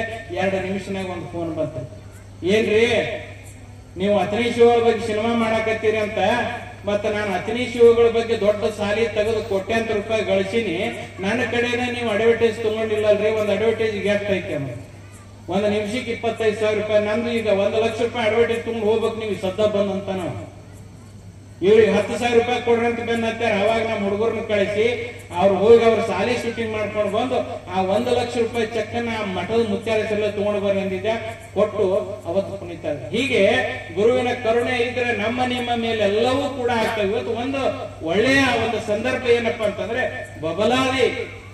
ಬಬಲಿ ಗಿಡದ ಅರಣ್ಯದಲ್ಲಿ ಇರ್ತಕ್ಕಂತಹ ಬಬಲಾದಿಯಲ್ಲಿ ಗುರು ಚಿಕ್ಕಪ್ಪಯ್ಯನವರು ಮತ್ತು ಬಬಲಾ ಸದಾಶಿವನವರು ಅದೊಂದು ಜಾಗೃತ ಸ್ಥಳವಾಗೈತಿ ಅನ್ನುವುದನ್ನ ಅಷ್ಟೇ ಕೇಳಿ ಚಂದ್ರಮ ತಾಯಿಯ ಜಾತ್ರೆ ಅಂತ ಮಾಡುವಂತವ್ರು ನಮಗೆ ಇಡೀ ಇತಿಹಾಸವನ್ನ ಪುರಾಣದ ಮೂಲಕ ಕೊಡಲಿಕ್ಕೆ ಮಾಡ್ಯಾರಲ್ಲ. ಇಲ್ಲಿ ತನ ಎಷ್ಟು ಸ್ವಾಮಿಗಳಾಗಿ ಹೋಗ್ಯಾರ, ಎಷ್ಟು ಶರಣರಾಗಿ ಹೋಗ್ಯಾರ, ಬಬಲಾದಿ ಸದಾಶಿವಪ್ಪನ ಭಕ್ತರು ಲಕ್ಷಾನುಗಟ್ಟಲೆ ಆಗಿ ಹೋದ್ರು ಕೂಡ ಅವರು ತೆರೆಯಾಗ ಪುರಾಣ ಮಾಡಿ ಜನರಿಗೆ ಬಬಲಾದಿ ಸದಾಶಿವಪ್ಪನ ಚರಿತ್ರೆ ಹೇಳ್ಬೇಕು ಅನ್ನೋದು ಬರಲಿಲ್ಲ. ಶಿವಯಜ್ಜರಿಗೆ ಬಂದೈತಲ್ಲ, ಅದು ಅವ್ರ ಕೈಯಿಂದ ಆಗೋ ಕೆಲಸದ, ಅದಕ್ಕೆ ಅವರಿಗೆ ಬಂದ. ಗುರು ಯಾರ ಕಡೆಯಿಂದ ಏನ್ ಕೆಲಸ ಮಾಡಬೇಕು ಅವ್ರ ಕಡೆಯಿಂದ ಮಾಡ್ಕೊಂಡು. ಇನ್ನೊಂದು ಉದಾಹರಣೆ ಹೇಳ್ತೀನಿ ನಿಮಗೆ. ಬಬಲಾದಿ ಸದಾಶಿವಪ್ಪನವರ ಫೋಟೋ ಜಗತ್ತದಲ್ಲಿ ಯಾವ ಮೂಲೆಯಾಗ ನೋಡಿದ್ರು ಒಂದ ಫೋಟೋ ಸಿಗ್ತಾ. ಅಗದಿ ರಾಜ ಕಳೆಯಿಂದ ಗಂಭೀರವಾಗಿ ಕೂತಂತ ಶಾಲು ಮೀಸಿ ಬಿಟ್ಕೊಂಡು ಕೂತಂತ ಫೋಟೋ ಒಂದೇ ಕಾಣ್ತೈತಿ. ಯಾಕಂದ್ರೆ ಆ ಫೋಟೋಕ್ಕೆ ಅಷ್ಟೇ ದಯ ಮಾಡಿಸಿದವರು ಸದಾಶಿವಪ್ಪನವರು. ಆ ಫೋಟೋ ತೆಗೆದಂತ ವ್ಯಕ್ತಿ ಜಮಖಂಡಿಯ ಹರಕಂಗಿ ಕುಟುಂಬದವರು. ಅವ್ರಿಗೆ ಇವತ್ತಿಗೂ ಹರಕಂಗಿ ಅಂತ. ನಾವು ಒಬ್ಬನಿಗೆ ಫೋಟೋ ತೆಗಿಯಾಕ ಕೊಟ್ರ ಉಳಿದವ್ರಿಗೆ ಯಾರಿಗೂ ಫೋಟೋ ತೆಗೆದ್ರೆ ಖರೀದಿ ಬರ್ತಿತ್ತು. ಅದಕ್ಕೆ ಈ ಶರಣರ ಚರಿತ್ರೆ ಬಹಳ ಜನರಿಗೆ ಗೊತ್ತಿಲ್ಲ. ಬಬಲಾದಾಗಿದ್ರು, ನದಿನ ಸೆರೆ ಮಾಡಿದ್ರು. ಯಾಕಂದ್ರ ಗುರುಗಳನ್ನ ಪ್ರಶ್ನೆ ಮಾಡೋರು ಬಹಳ ಜನ ಇರ್ತಾರೆ. ಗುರು ಹೇಳಿದ ಮಾತ್ರ ನಮ್ಗೆ ಅರ್ಥ ಆಗೋದಿಲ್ಲ. ನಾದ, ಕಳೆ, ಚಿತ್ಕಲೆ ಅನ್ನುವಂತ 3ರಿಂದ ಓಂ ಹುಟ್ಟಿತು ಅನ್ನುವಂತ ಪದವನ್ನು ಸಿದ್ಧಾರೂಢರು ಒಬ್ಬರಿಗೆ ಹೇಳ್ತಾ ಇದ್ರು. ಹೇಳುವಂತ ಸಂದರ್ಭದಲ್ಲಿ ಗುರುವಿಗೆ ಪ್ರಶ್ನೆ ಮಾಡಿದ್ರು ಕೂಡ ಏನಾಗ್ತೈತೆ ಅನ್ನೋದನ್ನ ಅವಾಗಿಂದ ಅವಾಗೆ ಅರ್ಥ ಮಾಡಿಸ್ತಾರೆ. ಅವ ಕೇಳ್ತಾನ, ಅಲ್ರಿ ಹೇಳಿದ್ರಿ ಕರೆ ನಾದ ಚಿತ್ತ ಕಳೆ ಅಂತ ಹೇಳಿದ್ರಿ, ನಾದ ಚಿತ್ತ ಕಳೆ ಅಂತ ತೋರಿಸ್ರಿ, ಅದನ್ನ ಪ್ರಾಕ್ಟಿಕಲ್ ತೋರಿಸ್ರಿ. ಅಲ್ಲೋ ಅದು ತೋರ್ಸಕ್ ಬರುದಿಲ್ಲ ಮಾರಾಯ. ಸಕ್ಕರೆ ನೋಡಾಕ ಕಾಣಿಸ್ತೈತೆ, ಅದನ್ನ ತಿಂದ್ರಾದ್ರೆ ಸಿಹಿ ಗೊತ್ತಾಗೈತಿ, ಗೊತ್ತಾಗ ಹಠ ಎಷ್ಟು ಹಿಡ್ದ ಅದ ಹಿಂದಗಡೆ ಇರೋದಾಕ. ಇದು ಓಂಕಾರ ಹುಟ್ಟಿದಕ್ಕ ನಾದ ಕಳೆ ಇವು ಏನದಾವಲ್ಲ 3 ಅವನ್ನ ನನಗೆ ತೋರಿಸ್ರಿ ಅನ್ನ. ಅಡಮುಟ್ಟು ಶಿಷ್ಯ ಒಬ್ಬ ಇದ್ದ, ಸಿದ್ಧಾರೂಢರ ಹತ್ರ ಬಹಳ ದಿನದಿಂದ ಕಾಯ್ಕೋತ ಕೂತಿದ್ದ. ಅವನು ಕರೆದ್ರು, ನೋಡಪ್ಪ 3ರಿಂದ ಓಂಕಾರ ಹುಟ್ಟೈತೆ ಅಂತ ಹೇಳಿದ್ರೆ ಕೇಳೋಲಿವ, ಇವನಿಗೆ ಅದನ್ನ ಅರ್ಥನ ಮಾಡಿಸ್ಬೇಕಂತ ತೋರಿಸ್ಬೇಕಂತ ತೋರ್ಸಂತಂದಾಗ ಬರೋಬ್ಬರಿ ಆಯ್ತಂತ ಅವ ಕಾಯ್ಕೋತ ಕೂತಿದ್ದ. ಸರದೊಂದು ಗೆಪ್ಪಿಗೆ ಹೊಡೆದ್ರೆ ಜೋರಾಗಿ ಹೊಡೆದಾಗ ಹೇಳ್ತೀನಿ ನಿಮಗ, ಕಣ್ಣಾಗ ದೀಪ ಹಚ್ಚಿದಂಗ ಆಯ್ತು. ಈಗೇನು ಪಟ್ ಅಂತ ಚಪ್ಪಳ ಬಂತಲ್ಲ, ಅದು ನಾದ. ಪಟ್ ಅಂತ ಚಪ್ಪಳ ಬಂತಲ್ಲ, ಅದು ನಾದ. ಈ ಕಪಾಳ ಮ್ಯಾಗ ಏನು 3 ಬಾಳ ಮುಡ್ಯಾವಲ್ಲ ಬರೀ, ಅದು ಕಳೆ. ನೀನು ಕಣ್ಣ ಅದೆಲ್ಲ ಕೆಂಪಗಾಗ್ಯಾವಲ್ಲ, ಅದು ತೇಜಸ್ಸು. ಇವೇನು 3 ನೋಡು ಓಂಕಾರ ಹುಟ್ಟಕ್ ಕಾರಣ ಆಗಿದೆ ಅಂತ ಹೇಳಿದ್ರೆ ಹಿಂಗೂ ಹೇಳ್ಬೇಕಾಗತ್ತೆ ಜನರಿಗೆ. ಅದಕ್ಕೆ ಇಲ್ಲಿ ತನ ಬಬಲಾದಿ ಸದಾಶಿವಪ್ಪನವರ ವಿಷಯವನ್ನ ಸಮಗ್ರವಾಗಿ ಅಜ್ಜರು ಇಲ್ಲಿ ತನ ಹೇಳ್ಕೊತ ಇದನ್ನ ಸಾಂಸ್ಕೃತಿಕವಾದಂತ ನೆಲೆಯನ್ನ ಇವತ್ತು ಒಂದು ಪುಣ್ಯಕ್ಷೇತ್ರವನ್ನ ಮಾಡಿದಂತ ಶಿವಯ್ಯ ಸ್ವಾಮಿಗಳು ಇವತ್ತು ಮಹತ್ವದ ಕೆಲಸ ಏನ್ ಮಾಡ್ಯಾರ ಅಂತಂದ್ರೆ, ಪುರಾಣದ ಮೂಲಕ ನಮಗ ಅವರ ಚರಿತ್ರೆಯನ್ನ ತಿಳಿಸುವಂತ ಸಂದರ್ಭ. ಯಾಕಂದ್ರೆ ಗುರುಗಳು ಹೆಂಗಂದ್ರೆ ಬಬಲಾದಿ ಸದಾಶಿವಪ್ಪನವ್ರ ಮ್ಯಾಗ ಒಬ್ರು ಮಹಾಪುರುಷರು PhD ಮಾಡ್ಯಾರ.